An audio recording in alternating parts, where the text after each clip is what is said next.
మనందరికి ఇచ్చిన ఆరోగ్యాన్ని బట్టి స్తోత్రం కలుగును గాక. మనందరికి ఇచ్చినటువంటి కాపుదలను బట్టి దేవునికి మహిమ కలుగును గాక. ఏమిచ్చి ఆయన రుణాన్ని నీవు నేను తీర్చలేం. హల్లెలూయా, హల్లెలూయా. ఎవరైనా సహాయం చేస్తే కృతజ్ఞత చెప్తాం. ఎవరైనా నీ ప్రాణాన్ని కాపాడితే నువ్వు దేవుడివయ్యా అని చెప్తాం. హల్లెలూయా. అతన్ని పంపించిన వారిని పంపించిన దేవునికి ఇంకెంత కృతజ్ఞతలుగా మనం ఉండాలండి. దేవునికి స్తోత్రం కలుగును గాక. దేవుడు చేసిన మేలులకి ఏమిచ్చి ఆయన రుణాన్ని తీర్చలేం. మనిషికి అయితే సహాయం చేస్తాం, సేమ్ అదే సహాయం దానికి సరిపడా అంచనా వేసి ఏదైనా కృతజ్ఞత కలిగి ఉండగలం. దేవుడు ఒకట రెండో ఎన్ని మేలులు చేస్తా ఉన్నాడు దేవుడు. ఆయనకి ఏమిచ్చిన ఆయన రుణాన్ని మనము తీర్చలేం. అందుకే వేళ్ళతో నిన్ను నేను స్తుతించిన నీ రుణాన్ని నేను, అయ్యా ఏమిచ్చి నీ రుణాన్ని నేను, ఏమి తెచ్చి నేను నిన్ను దర్శిస్తానయ్యా, నీకు ఇవ్వగలిగినంత నా దగ్గర ఏముందయ్యా, ఏమన్నా ఉందండి? దేవునికి స్తోత్రం కలుగునుగాక.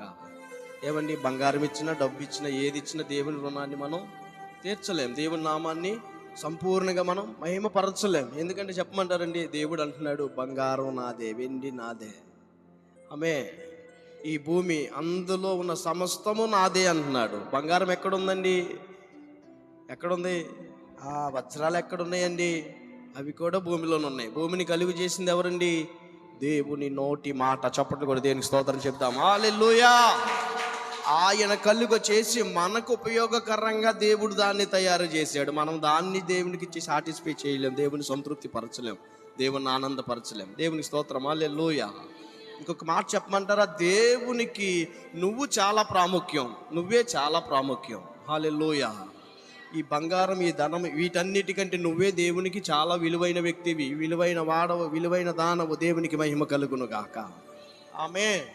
ఏమండి, బంగారానికి ఒకవేళ మనుషుల దృష్టిలో విలువ ఉంది, కానీ దేవుని దృష్టిలో, మనిషి దృష్టిలో బంగారానికి డబ్బుకే విలువ ఉంటుంది. దేవుని దృష్టిలో నీకు విలువ ఉంది. ఆమేన్ చెప్పండి. ఒకసారి ఆమేన్ చెప్పండి. మీ పక్కన వాళ్ళతో చెప్పండి, నువ్వు దేవుని దృష్టిలో నీకు విలువ ఉందని చెప్పండి. నీకు చాలా విలువ ఉందని చెప్పండి.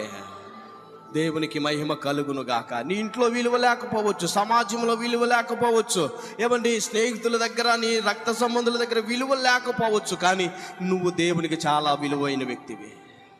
దేవునికి మహిమ కలుగును గాక.